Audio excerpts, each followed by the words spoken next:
जय हिंद।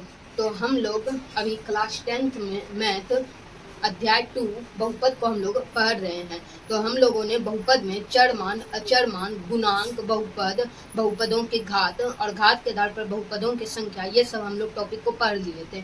तो आज हम लोग को पढ़ेंगे बहुपदों का व्यापक रूप। मैंने आप लोग को बताया था कि अगले वीडियो में आप लोग को बताऊंगा बहुपदों का व्यापक रूप। तो आज हम लोग इसे समझो, बहुत ही आसान है बहुपदों का व्यापक रूप। रैखिक बहुपद, रैखिक बहुपद का व्यापक रूप a x plus B. A x plus B मतलब है, जैसे रैखिक बहुपद का व्यापक रूप कितना ही हो सकता है, 5x plus 4।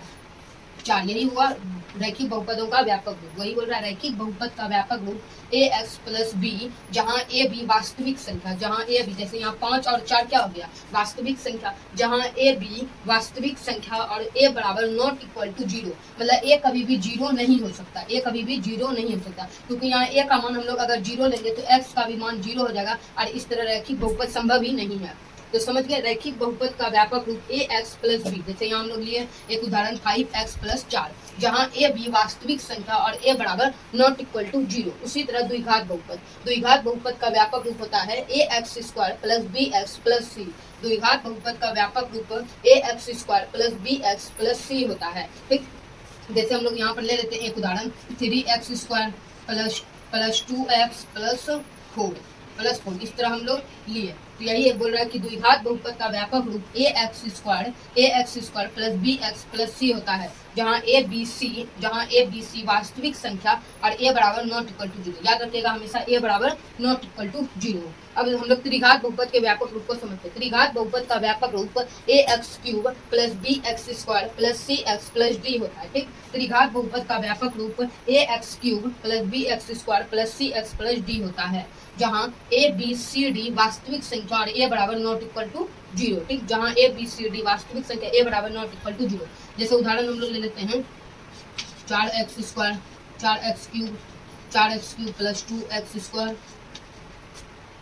Square plus 3x plus 5, इस तरह। वही है व्यापक रूप। समझ गया, बहुपदों का व्यापक रूप, रैखिक बहुपद का व्यापक रूप होता है ए एक्स प्लस बी, जहाँ ए बी वास्तविक संख्या ए बराबर नॉट इक्वल टू 0।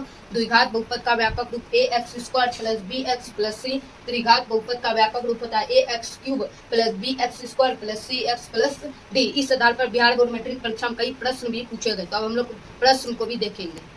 बहुपदों का व्यापक रूप, इसे हम लोग समझ लेते। तो अब हम लोग कुछ इंपॉर्टेंट क्वेश्चन को करते हैं जो बिहार बोर्ड मैट्रिक परीक्षा में कई बार पूछे जाते हैं। प्रश्न यह, पहला प्रश्न यह है, घात 1 वाला बहुपद कहलाता है। यह प्रश्न 2011 2023 में दोनों बार पूछा गया है। क्वेश्चन है घात 1 वाला बहुपद कहलाता है। मैंने आप लोग को बताया था कि घात 1 वाला बहुपद रैखिक बहुपद कहलाता है। तो आंसर इसका हो जाएगा रैखिक बहुपद।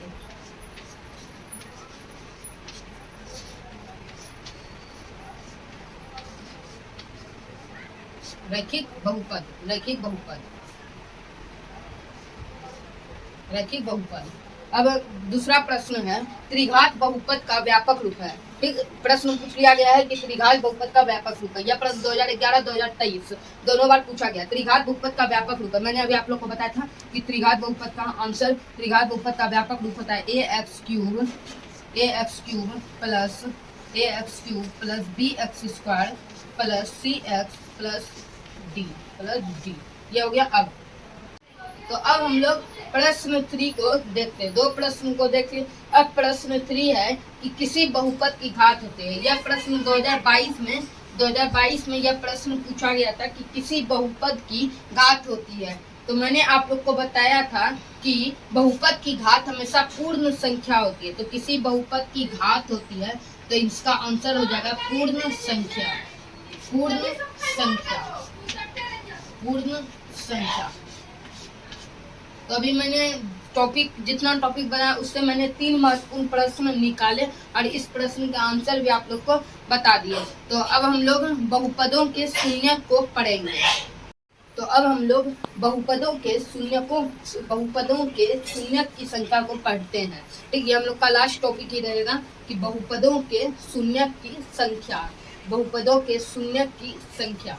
ठीक, रैखिक बहुपद का शून्य 1 होता है। जैसे शून्य का मतलब है, जैसे रैखिक बहुपद होता है 5x प्लस 6, यह एक रैखिक बहुपद है 5x प्लस 6। तो यहाँ बस बराबर में 0 कर देंगे और 5x बराबर -6, 5x बराबर -6, x बराबर -6/5। तो इसी को बोलते हैं बहुपदों के शून्यक की संख्या। शून्यक की संख्या मतलब x का मान।